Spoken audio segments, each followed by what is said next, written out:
আমার পরিষ্কার বক্তব্য, আপনারা আগামীকাল থেকে যারা বিএনপি করেন তারা আগামীকাল থেকে জোটের প্রার্থী বিপি নূরকে তার ট্র্যাক মাকড়ার পক্ষে আপনারা কাজ করবেন।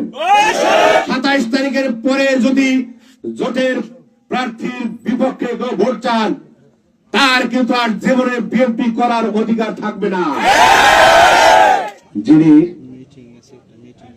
যদি সাহস জুগিয়ে রাজপথে না থাকতেন আজকে বাংলাদেশ জাতীয় দলের চেয়ারম্যান তারেক রহমান বাংলাদেশে তার মায়ের জানাজায় অংশগ্রহণ করতে পারতেন না।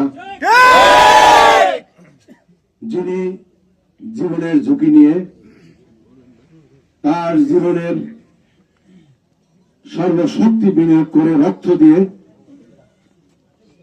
এই বাংলাদেশকে গণতন্ত্রের অধিকার, ভোটের অধিকার, মানুষের অধিকার প্রতিষ্ঠা করেছে। আমি বাংলাদেশ জাতীয় দলের পক্ষ থেকে তাকে ধন্যবাদ জানাই, অভিনন্দন জানাই। আসলে তাকে ধন্যবাদ অভিনন্দন জানাই শেষ করা যাবে না। আমাদের সেই দলের জোটের প্রার্থী, সাহসী ব্যক্তি, আমার সন্তান সমতুল্য। আমার সন্তান হয়েছে 1990 আর এই ভিপি নূরের জন্ম 1992। আমাদের সেই প্রার্থী আজকের প্রধান অতিথি ভিপি নূর। উপস্থিত আছেন 10 মিনিট উপজেলা বিএনপির নেতৃবৃন্দ, যুব দলের সদস্য সহ সম্মানিত নেতৃবৃন্দ, ছাত্র দলের নেতৃবৃন্দ, গণ অধিকারের জেলা এবং উপজেলা পর্যায়ের নেতৃবৃন্দ, উপস্থিত আলিপুরাবাসী, আসসালামু আলাইকুম রহমতুল্লাহ।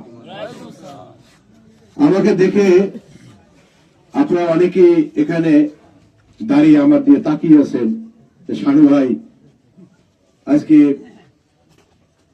বিপি নূরের পক্ষে, গণ অধিকারের পক্ষে ভোট চাইতে আসলো। সে কি গণ অধিকার করে? না ভাই। আগামী 12 ফেব্রুয়ারি যে নির্বাচন হবে, বিপি নূরের জন্ম না হলে কি নির্বাচন হতো? বিপি নূর আন্দোলন না করলে এই নির্বাচন হতো? হতো না।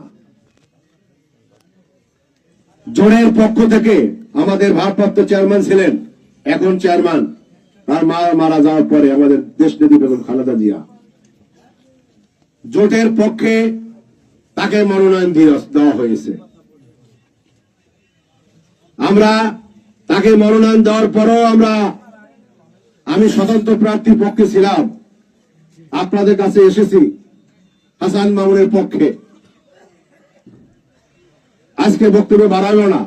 গত 22 তারিখ আমার দলের মহাসচিব ফখরুল ইসলাম আলমগীর তিনি আমাকে ফোন করে বলছেন যে যার রক্তের বিনিময়ে এই দেশ দ্বিতীয় স্বাধীন হলো, সেই দলকে আমরা একটা মনোনয়ন দিয়েছি, বিপি নূরকে। আপনারা সেটা মানতে নারাজ। দলের চেয়ারম্যান, দলের প্রতিষ্ঠাতা জিয়াউর রহমানের সন্তান যিনি বিপি নূরকে আজ 1918 সন থেকে 2018 সন থেকে এই কোঠা আন্দোলন থেকে জনাব তারেক রহমান বিপি নূরকে দিয়ে বাংলাদেশের শেখ হাসিনার বিরুদ্ধে সমস্ত আন্দোলন সংগ্রামে তার সাথে কোঅপারেশন ছিল। এই বিপি নূর সবসময় তারেক রহমানের সাথে যোগাযোগ রেখেছেন। তারে দিয়ে আমরা কোঠা আন্দোলন করাইছি, তারে দিয়ে আমরা এই সরকারকে পতন ঘটিয়েছি। আমরা বিএনপি কোথায় দাঁড়াইয়া মিছিল করতে পারি না, শেখ হাসিনাকে পতন ঘটাতে পারি নাই। যার মাধ্যমে হইল তাকে আপনারা সহ্য করতে পারেন না।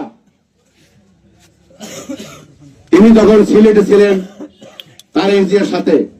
তিনি বললেন আমার সময় নাই, আপনি আগামীকালকে আমাকে তুমি করে সমাধান করছেন মহাসচিব, তুমি আগামীকাল সকাল 9টার সময় ওল্ড ইউএসএসে আমাদের নির্বাচন পরিচালনা কমিটির চেয়ারম্যান, স্থায়ী কমিটির সদস্য নজরুল খানের সাথে দেখা করবেন, তিনি বিস্তারিত আপনাকে বলবেন।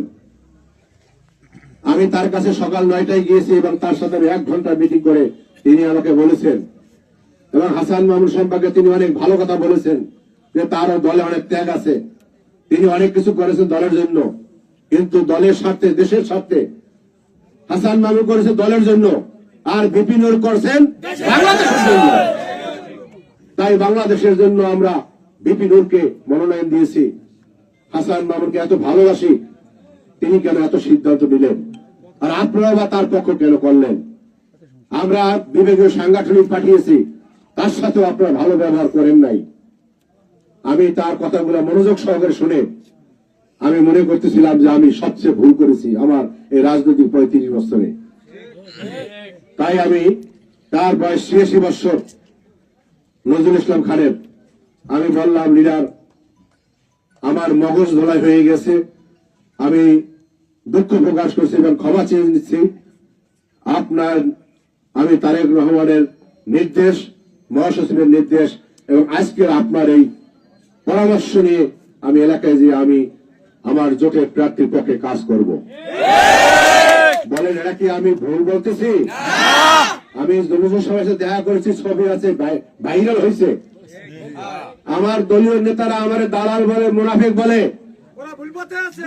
আমার আপত্তি নাই, আমি কারো সমালোচনা করি না, আপনাদেরকে বলবো সমালোচনা করবেন না। ভিপি নূর বাংলাদেশে একটা, দ্বিতীয় আছে, ভিপি নূর আর বাংলাদেশ হবে না। এরকম সাহসী সন্তান বাংলার জমিনে আল্লাহ পাক খুব কম পাঠায়।